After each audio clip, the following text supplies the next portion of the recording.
Hi everyone, I'm Will Brown and welcome to WPQuickies series, bite-sized WordPress tips and tricks in 30 minutes or less. And this lunchtime, I'm going to be talking about WordPress accessibility. I've had quite a few topic requests around about accessibility for themes in WordPress, so let's dive into that today. If you're on one of the social channels, hit the subscribe, hit the bell, connect with me on LinkedIn if I'm streaming there, and give a big thumbs up on YouTube and Facebook as well. And while you're doing that, while you're getting settled in, you can drop your name and where you're from in the comments below, and I'll say a hi to you. So we've got Morris, says hi Will, and everyone else, hello to you. And Jean as well is online from the Central Coast. Nice, hot, sunny Sydney day today. So thanks for taking your time with me. We've got John as well in the sunny Sydney. We're all about access. Yes, all about WordPress access. Joey J from Singapore, one of our regular viewers. These are all our regular viewers, actually. Can you believe it's been almost a year and a half? I've been doing WPQuickies, coming up for 2 years in February. That'd be something. While everyone's getting logged in, just a few announcements here. So join our Facebook group. You can see there it's /WordPress Sydney Meetup. So you can search for that in Meetup. So we've moved from a page to a group because it's a little better for interactivity. And I always get asked about links. All the links for this will be in the presentation. And then I collate everything. I put it down in the comments down below this video on the Meetup page as well. So you'll be able to find them afterwards. Give me a few minutes after the broadcast is finished and I'll get all those links to you. We've got Cameron joining us from the rain and hailstorms in Victor Harbor. Oh dear. So we're all basking in sun here. Cameron, sorry to hear you getting a storm up there. Hope it's not too severe. We've had a few bad thunderstorms and hailstorms over the past couple of weeks here in New South Wales. So I hope that one is not too bad for you all the way down there. If you want to ask some questions, of course, just drop them in the comments and I'll try my best to get an answer for you or point you in the right direction. Okay, let's jump into the talk today. If you're wondering what the little whir is in the background, that is, oh, they've got a new view. This is a new one. Aha. A new inline view. Oh, very nice. I might use that a little bit. So if you wonder about the whir in the background, is my fan is on because it's a pretty small office, and when it gets hot outside and I close the door with my huge computer here, it gets pretty hot. So I've got the fan on at the moment just to cool myself down. Hi, Alan from Annandale. Thanks for joining us. Okay, so let's get stuck in. Now, we all want our website to be accessible to everyone, but what does web accessibility actually mean? And how accessible is WordPress core app and the themes that it comes bundled with? Okay, so what is accessibility? I'm liking this new view because I usually use this one. I'm liking this new inline view. Sorry, get distracted. And so what is accessibility? So accessibility in the physical world includes things like ramps, railings, elevators, braille, audio induction loops, basically allowing a more comprehensive range of people to access all the facilities. Now for digital services like websites, well, accessibility, it includes things like screen readers, screen magnification, sharp contrast, and translations. Now, that's not an extensive list, but it's just like kind of the main parts that we're talking about web accessibility for the digital side today.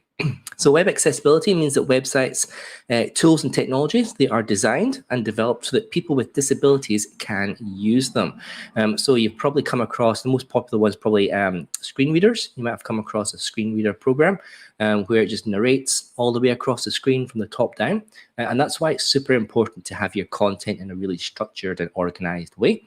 And also like Zoom, even something as simple as zooming, being able to zoom in with a web browser to kind of see those elements, and contrast as well. I think contrast is a kind of an underrated one. So contrast, the ability for people to be able to distinguish between the background and the foreground text as well, so that, you know, it's not all kind of blurred into one. So things like that all go into making web accessibility. Now, people can perceive, understand, and navigate and interact with and contribute to the web. We all want people, everyone, to be able to interact with the web, everyone to be able to use the web, to have a voice, to have a platform, and that's why accessibility is so important. Now, web accessibility, it encompasses all disabilities that affect access to the web, including, but not limited to, auditory, cognitive, neurological, physical, speech, and visual as well. Now, the Web Content Accessibility Guides, it's commonly known as WCAG or WCAG, is that a word? They are a global set of recommendations for making the web more accessible. So they're very general, but they bundled them up into this this guide. So this guidelines, they follow four main principles. So perceivable, operable, understandable, and robust. Now, the current WCAG version is at 2.1. With version 2.2 is being published as a working draft. And you can read more. I'm not going to go into the guidelines themselves because, they're very kind of long-winded, very, very specific, lots of technical stuff in there. But you can read through them. So it's on the w3.org website under the standard guidelines and WCAG. As I say, version 2.2, it's not quite ready yet. It's in the working draft at the moment. We could read about those and what they actually mean specifically. But basically, in Australia, the Disability Discrimination Act, which was formed in 1992, is mandated that all government websites follow these specific guidelines, these WCAG guidelines. The Disability Discrimination Act as well, it also prohibits Australian businesses from providing goods and services that discriminate, I am reading this, against people of their disability. So in practical terms, if somebody could not order an essential item from your online shop because your website does not work with available standard accessibility tools, things like screen readers, things like Zooms, they could launch a legal discrimination suit against you.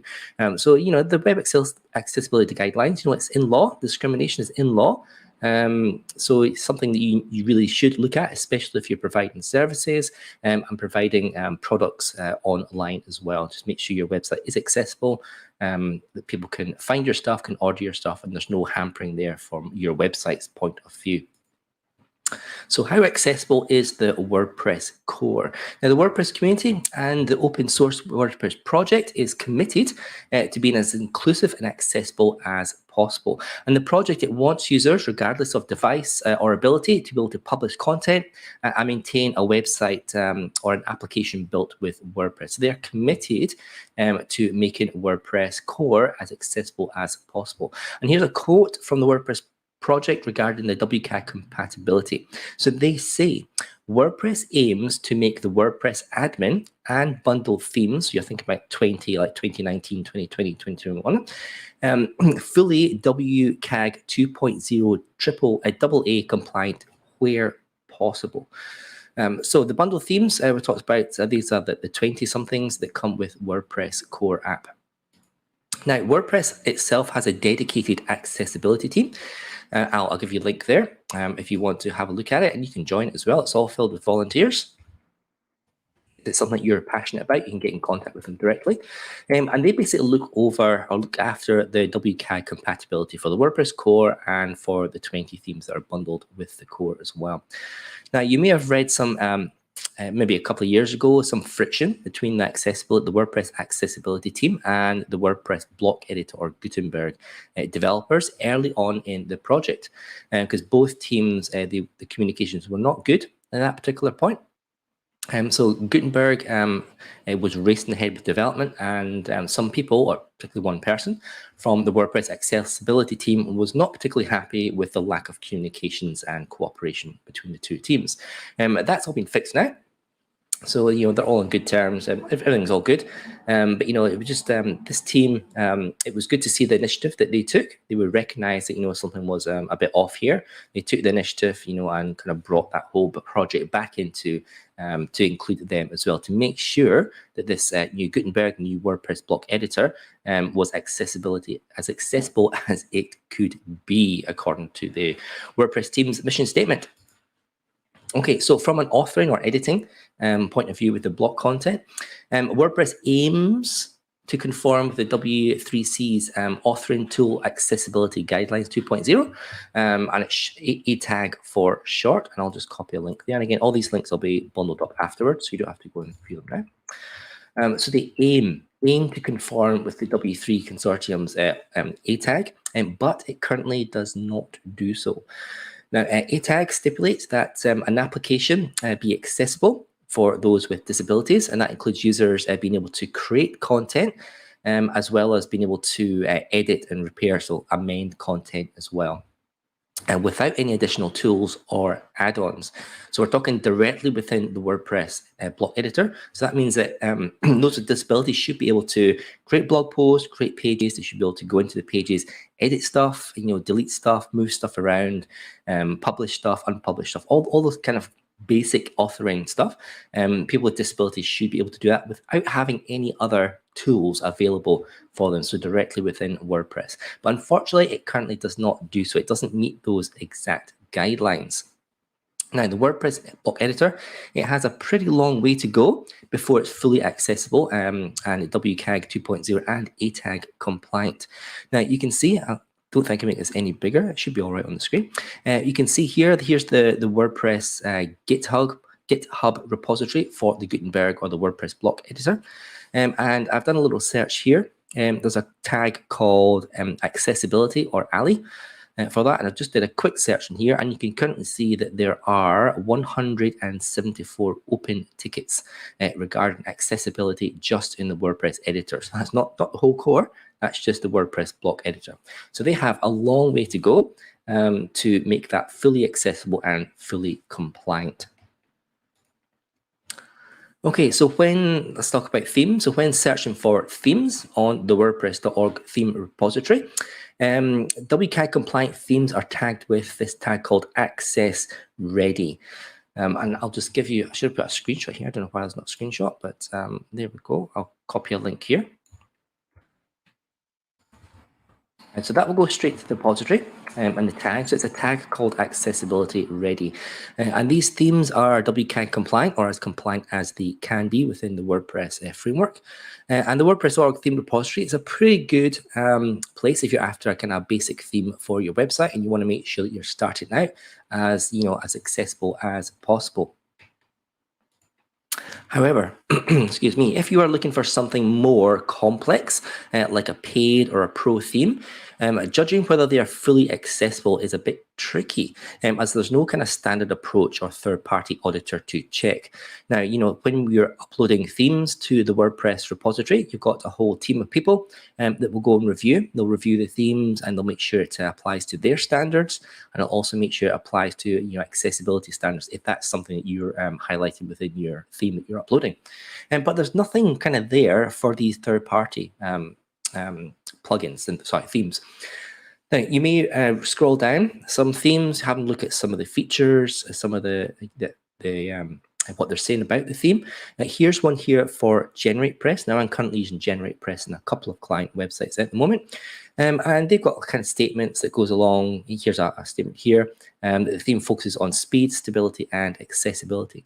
Now, I went digging in the website itself for what does it mean by accessibility, and from the front pages it doesn't really tell any standard or anything that it adheres to. It just says it strives or focuses to be accessible, and that's common for a lot of the themes. So it's common for Elementor, it's common for Divi, just to mention this, oh yeah, we're striving, we're focusing on accessibility without actually saying what the standard is, if they're compliant or not. So it's very tricky to find out, the pro or the paid themes, to find out if they are actually, or how compliant they are. So that's definitely a big problem when you're looking to try and be as accessible as possible. Now, I dug into the forums for GeneratePress. I don't have an image here, but there's several people who have asked, what's the WCAG compatibility for GeneratePress, and the developers there, they're very good. They come back and say, look, we strive to be as compliant as possible, but there's some issues here, there's some issues there. And people will point out other issues, and then they'll fix them as best as they can. But it's really tricky to be like fully WCAG and ATAG compliant when you've got such a big complex theme, a big complex monster like GeneratePress or Elementor or Divi or any of these kind of big theme systems. So fortunately, there's a few free websites that you can run your website through to evaluate your accessibility to the WCAG standards. So here's one. It's called WAVE. So it's the Web Accessibility Evaluation Tool. So I'm not quite sure if WAVE is an acronym because I couldn't quite make it fit into those words, but it is what it is. So it's one of the best free tools for evaluating your website against accessibility. So you can try this. So you can go to the WordPress theme repository, download one of those accessibility themes, install it and activate it on your WordPress theme, and then run WordPress through here just to see, exactly how accessible it is. And you can do exactly the same for your current theme at the moment. And what this tool does is it runs through, it just takes a few minutes. Well, depending on how many pages you're running it through, but you should run it through things like your home page, maybe your checkout page, your product page, things like that. And what does it's got a summary here, and it shows you the summary of errors, of warnings, alerts, ARIA features, which is like screen reader stuff as well. And it's basically a traffic light system. So you'll see, errors are in red, alerts are in orange, and then all the kind of good stuff's in green. So I ran my website through here. I got a few errors. I got 3 errors here. They were mainly on the navigation side. So one of them was I've got a little basket cart for the checkout page, and that's got no information for the screen reader at all. So that's something that I can add into. So things like that. The other one here, it's highlighting the one that's in orange. It says Expert WordPress Consultant on the orange background. It's saying that the contrast between the white text and the orange background is not very good, and that's kind of a warning there. It's a bit of a pity because that's one of my brand colors. So I can't really change that. But that's the sort of thing that this tool allows you to do. It allows you to kind of go down the structure. It highlights what's good. It highlights things that you can change as well. So things like navigations, you really want to pay attention to navigations, buttons as well. So especially if you're an e-commerce shop, if you're providing stuff, products and services, make sure that people can click on the description for the product. Make sure they can click on the buttons, to add to cart, to remove to cart, and your payment form as well. Make sure that all the fields are identified in a screen reader, and you can tab between them all. And the checkout button is also available as well. So this is a great little tool. I had some fun with this. Went through my website and a couple of other websites as well, and just picked up quite a lot of issues. Which is not unsurprising because this is a theme that I built myself. It's not like a standard or accessible theme at all. So this one I think is in Beaver Builder, out of the box, the 0 Point Development one. So yeah, download that tool or run your website through that tool and just see how accessible your website is. It's a great little tool, and it's totally free as well. There might be a pro version that does other stuff, but the one that I was using was completely free, so it's a fantastic little thing there. So that's themes. Talked about the free themes in the WordPress repository. You can find accessible ones there. We've talked about the pro themes as well. So unfortunately, it's a bit more difficult to find out, accessibility standards compliance unless you really go digging in things like support forums for those. But let's talk about plugins. So if you're not a developer, and if you've run your website through that Wave tool, you found all these issues, you're not a developer and you can't make changes to your theme files, there are a couple of good plugins that can help with accessibility. So the first one here, I'll just get rid of myself actually. There we go. So the one here is called WP Accessibility. Yep, that's its name. I'll post it down here. So WP Accessibility for that one there. This plugin helps with a variety of common accessibility problems in WordPress themes, so including things like adding skip links with user-defined targets, so you can skip to different sections of the page, adding language and text direction attributes to all your HTML stuff if they are missing, add an outline to the keyboard focus state for focusable elements, so that people can visually see that that's field is highlighted at the moment.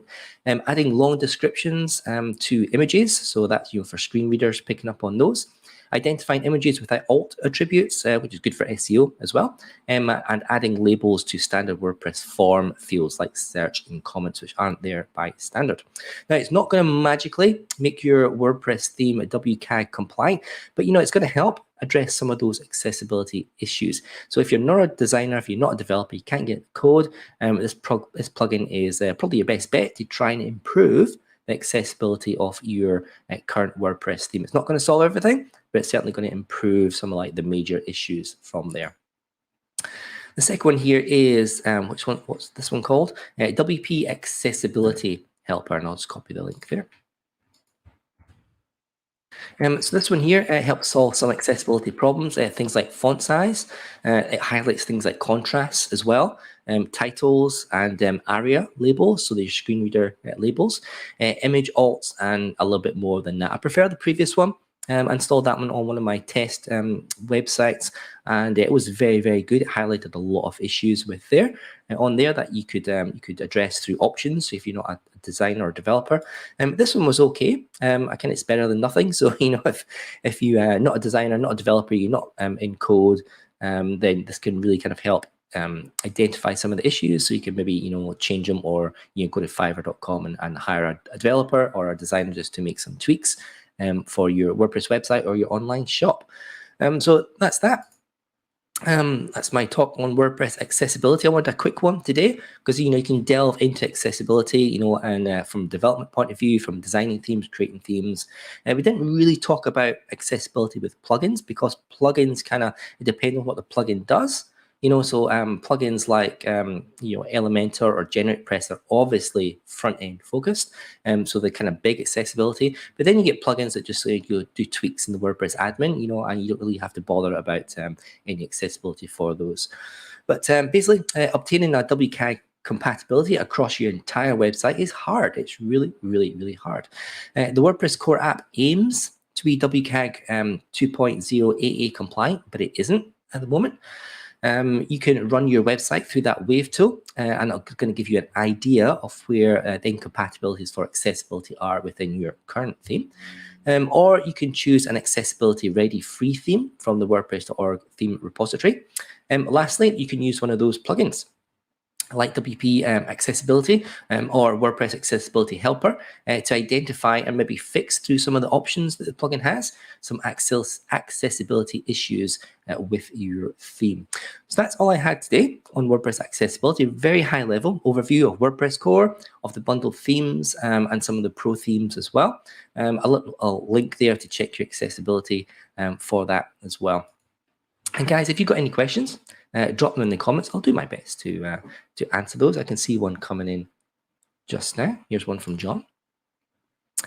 John asks, my experience, biggest readability point reinforced by checkers to highlight with site owners is foreground and background contrast, which we all know about in TV.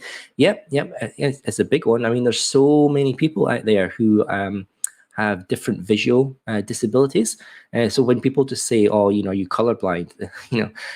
People don't realize there's actually loads of levels of color blindness, and it affects colors, it affects people in different ways. So having a low contrast can, really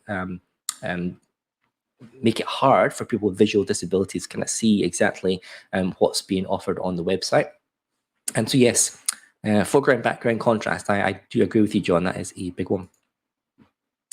Jean says the plugins mentioned are good, but I suggest to avoid overlay plugins like Accessible.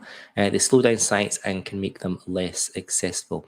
All right, I see. So so that kind of overlay stuff onto your website. Yep. So these plugins, the two plugins there, they're kind of more administrative. So they will kind of do a report and they'll highlight, what issues there are. And then they've got options in the back end that you can set things. Or there's a process we can go by, things like, images, it can identify your alt tabs. It doesn't overlay it on the front end of the website, not so much. I think there's a few options for JavaScript stuff, but in general, they don't tinker around too much with your actual theme. They're more kind of recommendations and back end stuff for that. So Gene's saying plugins like Accessibility, they're slowing down his website and making them less accessible. Well, that's not what we want, is it, Gene?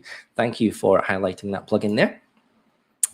John says, Wave's biggest complaints about my homepage were the MailChimp's button and the theme standard button. Yeah, it's pretty quick to run your website through those.